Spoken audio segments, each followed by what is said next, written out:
Hey friends, Blake Shook here. I've gone from about 2 hives in my backyard to over 30,000 hives in the past several years. And my goal in these videos is to take all the mistakes I've learned the hard way and help you avoid them as a small scale beekeeper.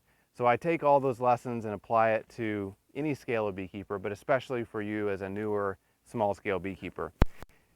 This hive in particular, I'm having some problems with. So I've checked it a few times and it's just not doing great. It's weak. I mean, here we are. I'm in early to mid September here in Texas where I live. So I'm only about a month away from wintertime. I'm calling wintertime temperatures that are in the 50s consistently during the day. And at that temperature, there's really not much you can do to help a beehive. It's too cold for them to drink much syrup.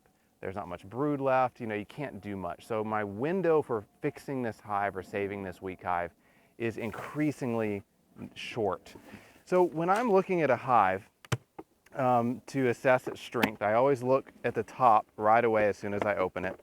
And this hive in particular isn't great. I mean, I'm looking down at the top and I'm seeing like maybe 2 or 3 frames of bees in the top box.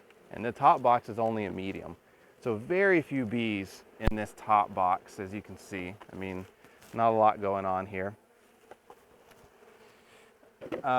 Bottom box has got, about 3 to 4 frames of bees as well. So it's not terrible, but not great. It's not going to survive the winter if I don't intervene. I did give them some pollen patties about a week ago. You can see that they're starting to nibble on the sides. They're starting to eat this pollen patty, which is a great sign. I tore this pollen patty in half so that they could eat it faster. I usually don't want to give a hive more pollen patty than they can eat in about a week if you're in an area that has small hive beetles. If you're in an area that doesn't have small hive beetles, it's not that big of a deal. But you can see they're starting to eat it here along the edges. I love global pollen patties because they're so soft. I mean, you can see it's just, even though it's been in here a week, it's still very, very soft. And that's what I really, really love about them. You can see though that, let's see if I can get this to focus.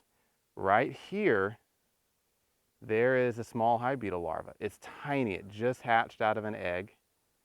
See if I can turn it. There you go. So it just hatched out of an egg, so it's still teeny, teeny, tiny. It's not a problem at this size.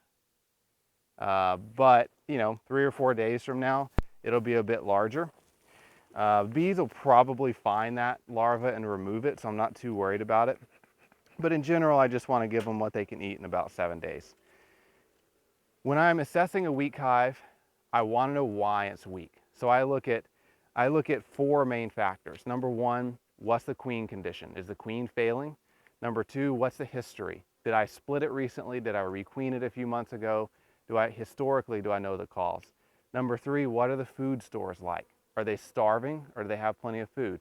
And finally, varroa mites. Did I treat for mites? Did I eliminate the varroa mite problem, or do they have a mite issue? So those are the things I'm looking at. I'm not going to mess with trying to fix a hive that has extremely high varroa mite population. I mean, it's this late in the year. If I'm sky high with varroa mites, I am not really going to try to save it. I'm going to, unfortunately.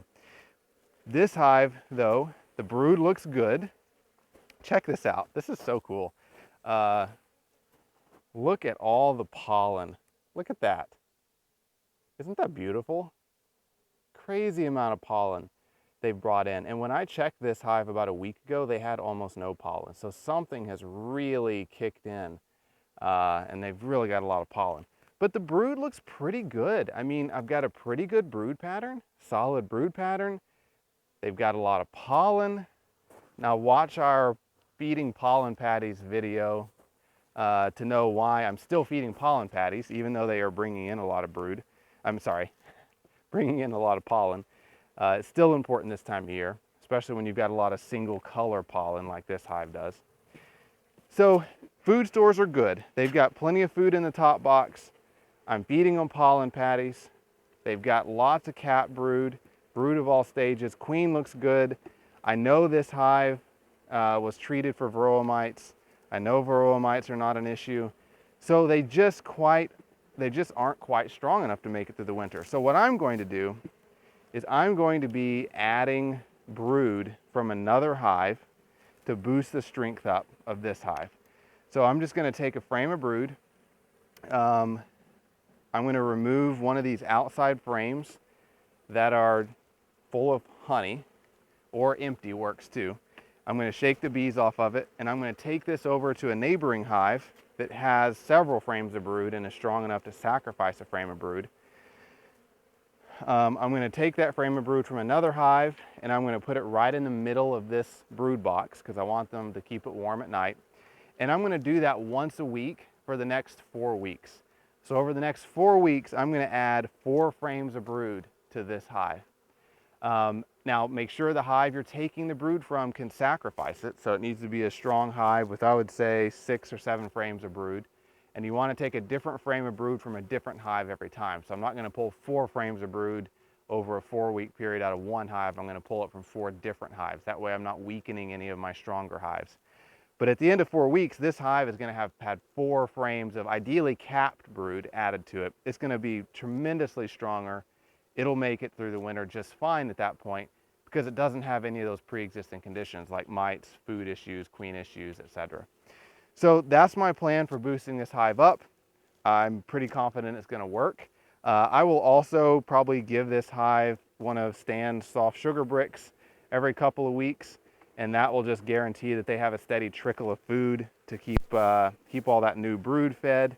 And this hive should be just fine surviving through the winter under those conditions. So best of luck. If you like this video, subscribe to our YouTube channel, and I'll see you next time.